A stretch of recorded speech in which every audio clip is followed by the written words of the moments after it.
Olá a todos, sejam bem-vindos ao Marketing Cash. Meu nome é Vitor e hoje a gente vai falar sobre imposto de renda.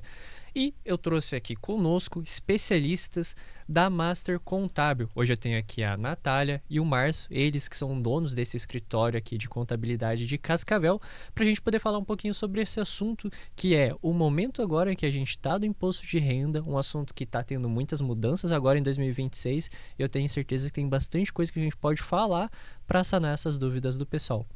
Mas antes, por favor, se apresente Márcio e Natália. Boa tarde, eu sou Roberto Márcio dos Santos, contador, economista, empresário contábil já há alguns anos, atuando com a Master Contábil na região da prefeitura aqui em Cascavel. E estamos aí para tentar trazer algumas informações, porque o assunto imposto de renda é muito complexo e para nós esgotarmos esse assunto não seria em uma hora num podcast, seria um curso para um nível avançado de no mínimo 3 a 4 dias e vou te falar que ainda ficariam algumas coisas. Então a gente vai aqui dar umas pinceladas no sentido de facilitar para as pessoas que tiverem dúvidas e que quiserem se enxergar melhor dentro do contexto do imposto de renda. Perfeito. E também, se a gente conseguir organizar esse curso, aí quem sabe ele não saia, né?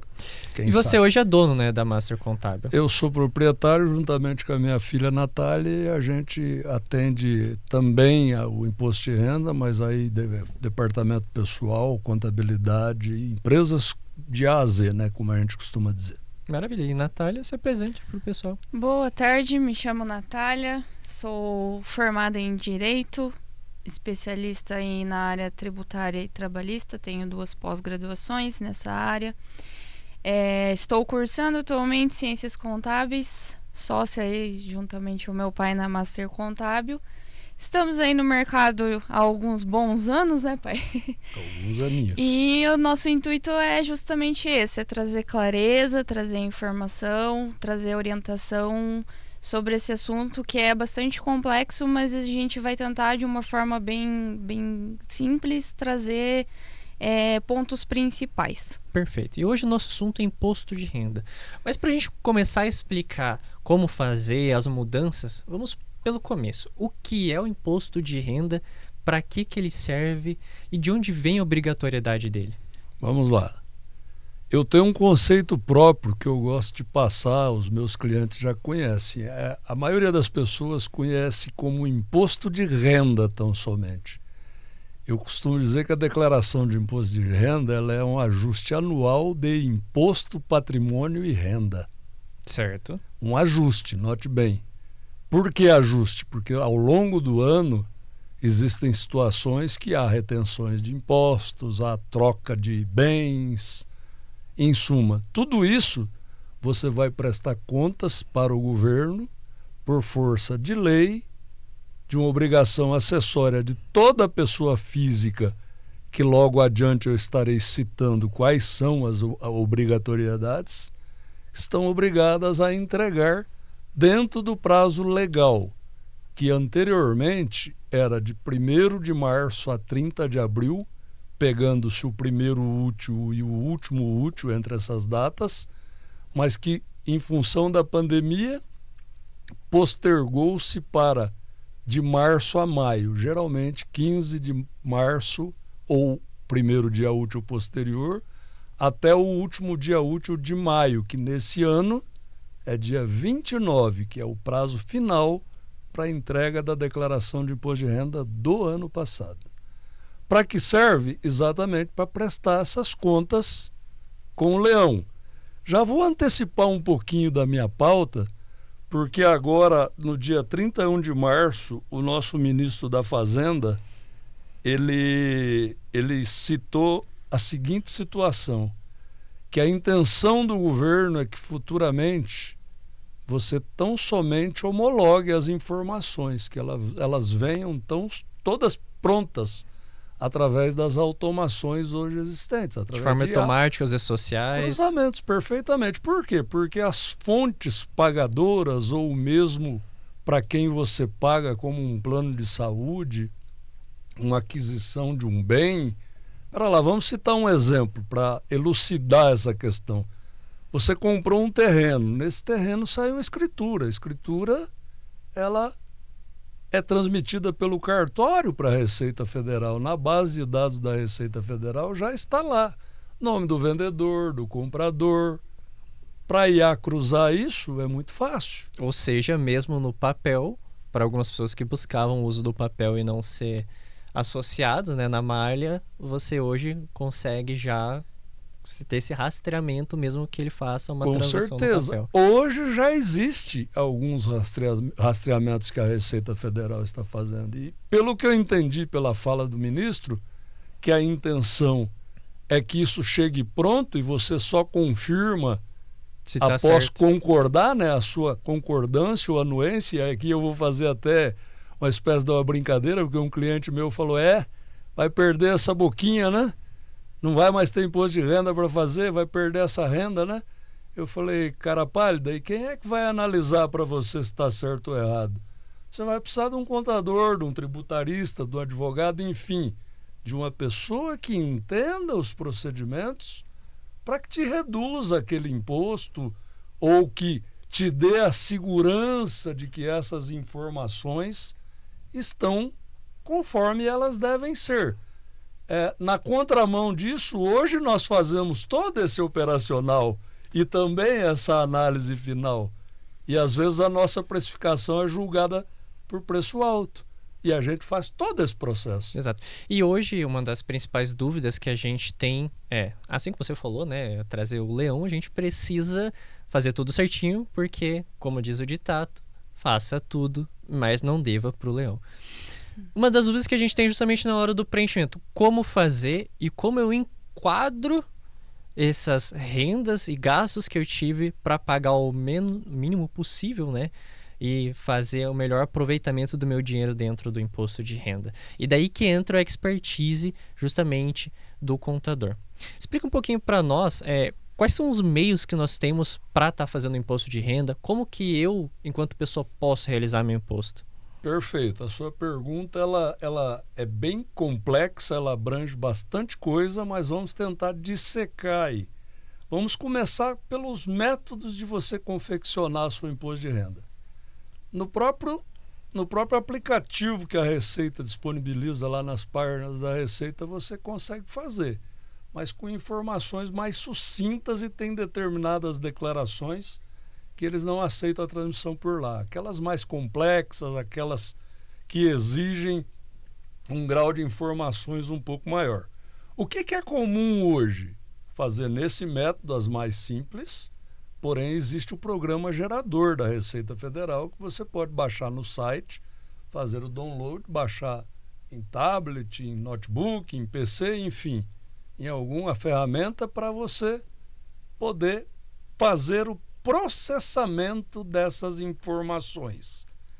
Informações essas que devem todas estar pautadas, e aí é que vem um grande problema, contribuinte terceiro, que somos nós, pautadas em documentação.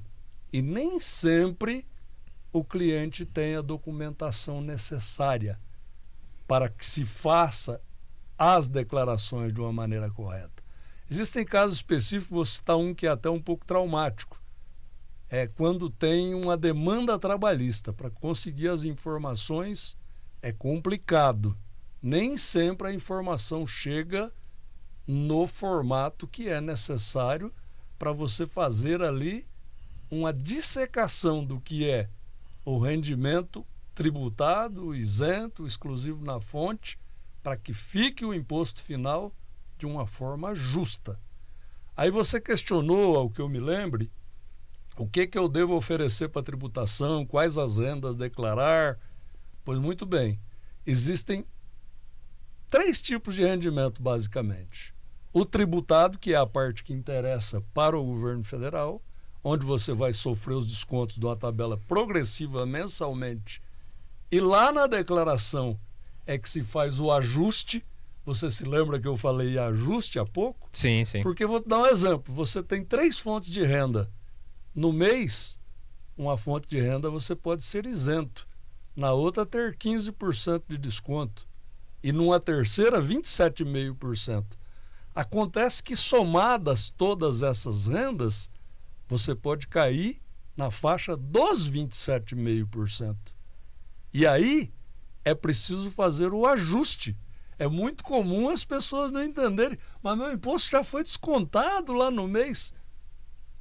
Tem o complemento a ser feito. Às vezes as retenções são menores, existem complementos a ser feito. Tudo isso documentado, obviamente documentado. Porém, existem algumas despesas que você pode abater da base de cálculo quando dá a declaração de imposto de renda. Não no mês, lá na declaração de ajuste. E quais são essas despesas que se enquadram nos abatimentos? Ótimo, essa pergunta, quase todo mundo que vai fazer a declaração conosco faz essas perguntas. Acho que é uma das partes que mais interessa, é a parte afinal. que mais interessa. As despesas dedutíveis são despesa com instrução, porém aí há limite, e eu vou repetir essa palavra aqui muitas vezes, há limite de dedução. Eu trouxe aqui um amansa burro, uma colinha, que eu preciso até encontrar aqui, mas o valor é cerca de R$ 3.500 que você pode abater por dependente, ou seja, eu estudo, tenho 2 filhos que estudam, R$ 3.500 cada um. Se eu gastei 18 mil com um, 25 mil com o outro, 30 mil com o outro, essa diferença para esses 3.500 é considerado um gasto não dedutível que eu devo também informar na minha declaração, até para justificar a movimentação financeira, né? Perfeito, então você fica... 3.561,50 para ser Isso, mais exato. 3.561,50. Obrigado pelo auxílio, 3.561,50 por dependente. Então, veja, além disso, o que mais? Despesas com saúde. Porém, era praxe, uma cultura assim, vamos dizer, da lei de Gerson, né, do brasileiro levar vantagem em tudo, que as pessoas declaravam valores não coniventes, não condizentes com a realidade.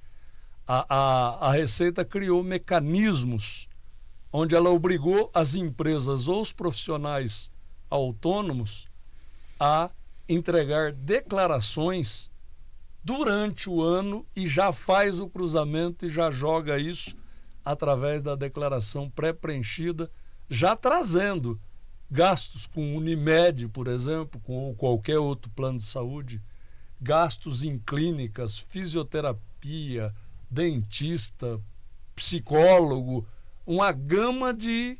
São vários, tá? Uma gama que você pode abater.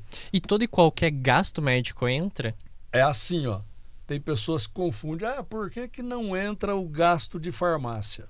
O medicamento, ele é dedutível quando você passou por um procedimento hospitalar e na nota daquele hospital foi destacado, junto com o serviço, o medicamento utilizado para aquela prestação de serviço.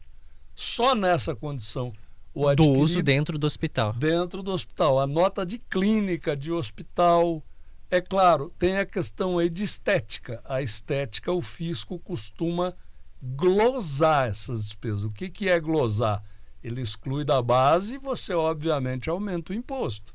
Nas análises do fisco, às vezes, chegam notificações por conta de excesso. As pessoas que declaram muita despesa de saúde, qual é a dica? Você ter tido realmente essas despesas, comprovando o pagamento, porque é assim, mas eu paguei em dinheiro. O fisco pode aceitar ou não, dependendo do volume. Geralmente eles pedem uma comprovação bancária, ou seja, um cheque hoje muito pouco usado, um PIX, um DOC, um TED, para a clínica que prestou o serviço.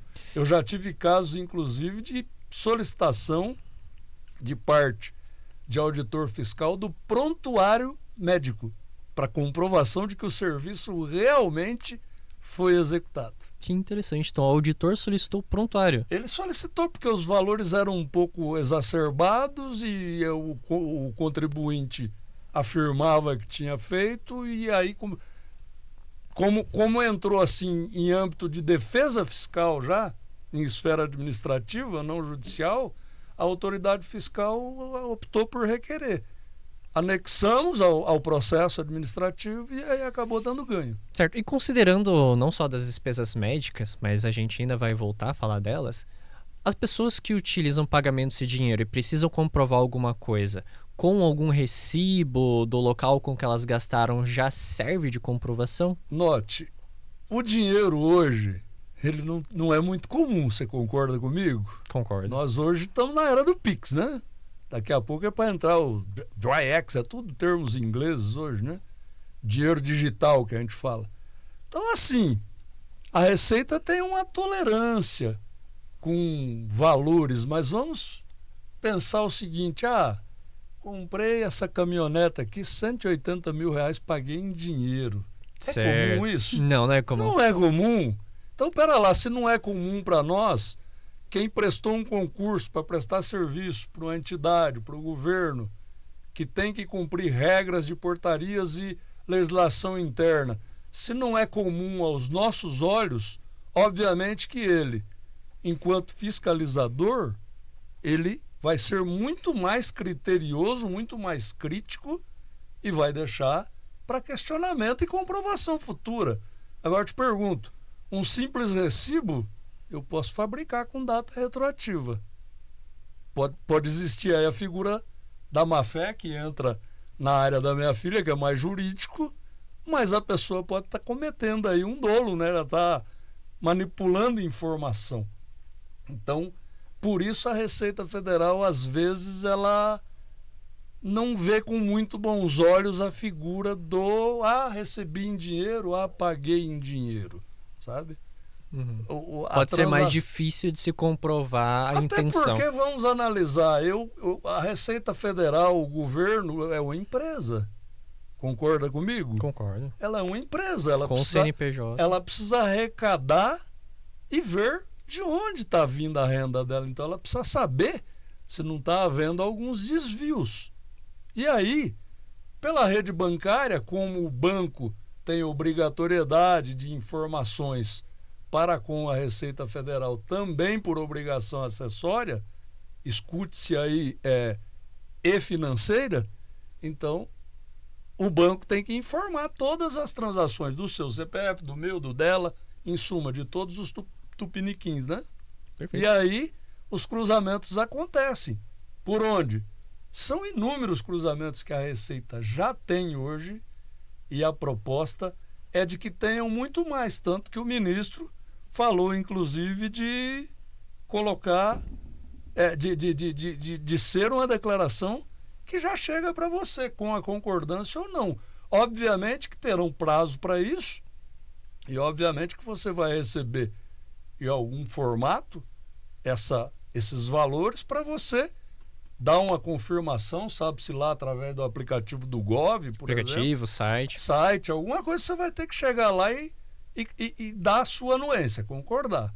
Ou questionar até que você ache conforme, ou ainda que você não concorde, mas como eles fazem as coisas, tudo com embasamento legal, ou seja, foi votado por deputados, senadores, que são representantes nossos, está lá prescrito, existe uma lei, você tem que cumprir ela nessa linha. Para a gente finalizar a área médica, quais são os limites de gasto? Existem? Não existe limite de gasto. Não existe limite de gasto. Porém, é muito comum as pessoas tentarem jogar o máximo possível. Hoje, com os cruzamentos, está mais difícil. Antigamente, existiam e muita gente caía em malha por conta disso. Hoje, por conta de gastos com saúde, eu quero entender que os auditores da Receita vão ter um pouco menos de trabalho, porque a própria máquina faz esse encaixe, esse cruzamento.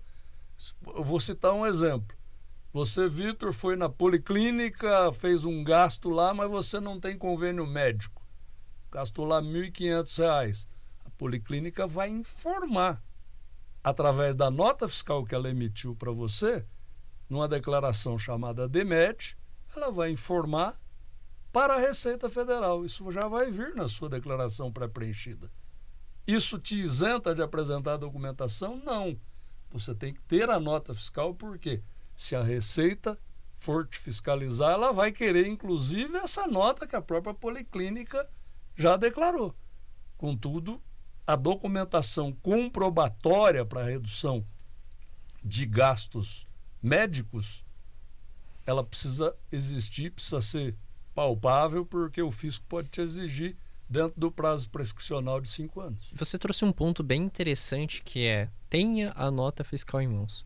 O que eu faço? O que eu tenho que tomar cuidado no meu dia a dia para guardar, né, para a hora que eu for fazer o imposto de renda? E se eu não tiver com essa nota em mãos? E aí? Bom, vamos lá. Hoje a gente trabalha muito em nuvem, né? Se trabalhamos em nuvem, não fica fácil se te enviar um e-mail. O próprio e-mail tem lá um anexo, que é uma nota fiscal, quer dizer, um espelho de nota fiscal. Porque a nota fiscal propriamente é o arquivo XML, que circula entre empresas e escritórios para fim de apuração de imposto. Mas o espelho da nota fiscal, que é o que a autoridade fiscal vai estar solicitando, esse, se for enviado para algum e-mail, você já tem ele guardado, já é uma forma de backup. Concorda comigo? Mas se você for um pouco mais prudente, você pode pedir o PDF, por exemplo, nesse caso que eu te citei da Policlínica, salvar num pendrive, num HD, num Google Drive. Quer dizer, ser prudente, ter à mão. Eu costumo dizer para as pessoas, viu? Documentação, você consolida ela no ato da negociação. Deixar para sair buscando na época de imposto de renda é muito complicado, porque com quem você negociou pode não morar mais na sua cidade, pode ter falecido, pode ter ido para outro país, e aí fica tudo mais difícil. Então, eu vendi um carro para você, fizemos a transferência, pega aquele DUT, aquele documento de transferência, onde tem todas as informações, digitaliza ele, aí leva para o seu contador. Você vai evitar um monte de dor de cabeça para você e para o profissional que for fazer a sua declaração. Maravilha. Simples assim. E na hora que você executar, já guarda para evitar de esquecer. Então, instrução, né, com limite, e citei saúde. Temos ainda plano de previdência complementar. Contudo, esse é assim. Existem algumas modalidades que podem ser dedutíveis, outras não. Mas aí é uma faca de 2 legumes, que a gente costuma brincar. Faca de 2 legumes? Por quê? Porque quando você está contribuindo para essas entidades, você pode se abater da sua base de cálculo para o cálculo do imposto daquele ano. Contudo, um dia eu vou arrecadar isso, né? E quando eu arrecadar, lá quando eu for aposentado, eu tiver meus 70, 80, isso eu tenho que apresentar junto com os demais rendimentos que eu tiver, possivelmente a aposentadoria, e tem pessoas que se aposentam pela previdência oficial ou por previdências tipo da Copel, do Banco do Brasil, da Caixa Econômica, quer dizer, são 2 fontes de aposentadoria, e aí você ainda vai ter esse resgate. Lembra daquele caso que eu citei do ajuste? Voltamos ao ajuste. Por quê? Eu fiz o resgate de um fundo de previdência desses, a legislação manda que a retenção no momento do resgate seja 15%. Contudo, eu posso chegar aos 27,5%. Eu estou falando de hoje, né? Não sabemos daqui 20, 30 anos se vamos estar aqui e quanto serão as alíquotas. Então, é uma faca de 2 legumes, fazendo até uma brincadeira. Por quê? Porque eu me beneficio hoje, futuramente nem tanto, né? Então, é uma situação que precisa ser analisada na hora de você executar. Melhor ao longo do tempo, de repente não vale a pena, né? Ao longo do tempo não vale a pena. E que outras áreas, a gente falou então de educação, a gente falou dos planos de saúde, os gastos médicos, mas que outras áreas que são dedutíveis? Dedutível mais nenhuma. Contudo, nas demandas trabalhistas, o gasto com advogado, ele pode ser deduzido do valor do depósito final, mas aí proporcionalmente às verbas, porque lá existem verbas tributadas, isentas e exclusivas na fonte. Eu preciso pegar o valor que o advogado me cobrou e fazer uma regrinha de 3 para reduzir de cada um desses. Como exclusivo já ficou, isento não tem, vai sobrar pouca coisa para o tributado. Então, eu só posso abater uma fração da nota para essa finalidade. Seriam basicamente essas deduções, tá? Não tem muitas mais. Aí você pode me fazer uma outra pergunta, mas não sei se você fará, então eu vou me antecipar. À vontade. Tá bom, Erso, mas meu filho estuda e tal, mas o colégio está uma bagunça, não me deram comprovante. Eu não tenho tempo de correr atrás de documentação para despesas médicas, plano de saúde. Qual a opção que você me dá? O fisco te dá a opção, não sou eu. O fisco te dá a opção de você abater 20% do seu rendimento tributável e calcular o seu imposto sobre 80%. Aí sem comprovação documental nenhuma. É uma dedução simplificada. Porém, qual a pegadinha, qual os benefícios? Ela tem um limite. Eu preciso achar esse limite aqui. Eu escrevi aqui, Nath, por favor, tenta achar ali o desconto simplificado. É 17 mil e alguma coisa. Tá? Vamos pegar hipoteticamente que você recebeu 100 mil reais no ano. 20% daria 20 mil. Então eu pagaria imposto sobre 80, certo? Correto. Vírgula. 17 mil e pouco. É o teto que eu posso abater. Se abaixo, eu vou abater abaixo. Se acima, aí eu tenho que expurgar, só abato os 17 mil e alguma coisa. Eu anotei ali, mas não estou conseguindo encontrar nas minhas anotações agora. Agora o ponto que é o principal. Como que eu me enquadro para eu ter que fazer o imposto de renda? Em que situações eu me enquadro? As questões de obrigatoriedade, você citou aí. É assim, eu estou obrigado em algumas situações, e pena que aí eu vejo como uma falha do governo federal, e poderia usar ali nas propagandas do governo para divulgar principalmente imposto de renda, no horário nobre, inclusive isso, nas TVs abertas, esses limites. Porque é comum as pessoas nos alcançarem e não saber se está obrigado ou não. Esses limites são rendimento tributável. O que é rendimento tributável? Qualquer laboro, ou seja, prolabore do sócio, a prestação de serviço do sócio para a empresa, empregado CLT, somadas aí todas as verbas, hora extra, salário, comissão.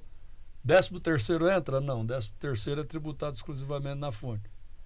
É aluguel e atividade rural. Eu tive atividade rural, vai entrar. Se eu extrapolei 35.584, eu já estou obrigado a fazer imposto de renda. No ano. 35 mil no ano. No ano, perfeitamente. Aí, rendimentos isentos. Os isentos são acima de 200 mil. Quais são os rendimentos isentos? Uma indenização numa demanda trabalhista, indenizatório, tem que ter cunho indenizatório. Saque de fundo de garantia, saque de seguro-desemprego, algumas premiações de loterias e jogos. Note que esses 200 mil é a soma, não é por modalidade disso que eu falei, dentro de um ano. O que mais? Eu tenho os meus bens superiores a 800 mil reais, e hoje não está difícil, né? Eu tenho uma caminhoneta boa aí de 200 e poucos mil reais, e tenho uma casinha boa de 600, 700 mil reais, eu já estou obrigado a fazer imposto de renda. Ainda que eu não tenha renda suficiente, mas está me obrigando. Outro fato que obriga, fiz a alienação de um imóvel. Naquele ano, eu tenho que apresentar. Ainda que tenha alguma condição de isenção de imposto de renda no ganho de capital, que esse seria um outro podcast, tá? Ganho de capital dá um outro podcast. Também estaria obrigado. E especificamente da atividade rural, vamos pegar aqui o pequeno produtor, esse pessoal que trabalha na feirinha, teve ali uma renda de 177.920, está obrigado a apresentar a declaração de imposto de renda. Essas são algumas das obrigatoriedades. E aí tem uma situação específica. Aquele contribuinte que, quando saiu do Brasil, ele comunicou para a Receita Federal que ele era um não residente. E ele retornou para o Brasil na condição de voltou para ficar, ele estaria obrigado a essa declaração de imposto de renda. Quem é muito comum isso aqui? Jogador de futebol, né? Exato. Jogador de futebol, ele... Quem fica um tempo fora e fica depois um tempo volta. fora, depois retorna. Então, é o caso. Fiquei acima de 12 meses, eu sou considerado não residente. Tem comunicar a Receita Federal, tem meios para fazer isso. E aí a sua renda, o imposto seu é devido lá fora. O governo brasileiro não quer saber. É o país de lá. Mas quando você retorna, você tem que dizer, olha, Tem que Receita, atualizar os passei dados. a ser residente. A partir daí, você é contribuinte aqui novamente. Perfeito. Deu para entender bem quem se enquadra. Claro que Isso. ainda existem muitas dúvidas, mas nesse caso, aí, a você que tem mais dúvidas, consulte, claro, o seu contador. E se você precisa de um contador, quais são as redes sociais de vocês? Portanto, só frisar também que o prazo encerra dia 29 de maio e após a entrega após esse prazo gera multa. Verdade. Uma multa de 165 e... 74 ou 1%, o que for maior. 1% do valor devido do imposto, o que for maior. Perfeito. Então, dia Nossas 29 de maio. 29 de maio. E suas redes sociais para o pessoal poder tirar mais informações? Nossas redes sociais, hoje no Instagram estamos como @mastercontábil, com TH no contábil. Facebook, Master Contábil Contabilidade. E no Google, só digita lá Master Contábil Contabilidade e temos todos os nossos telefones e redes sociais também. Perfeito, muito obrigado a todos. Vocês que tiveram mais dúvidas, consultem aqui o Instagram da Master, que eles estão de co-criadores neste post. E nos vemos em uma próxima.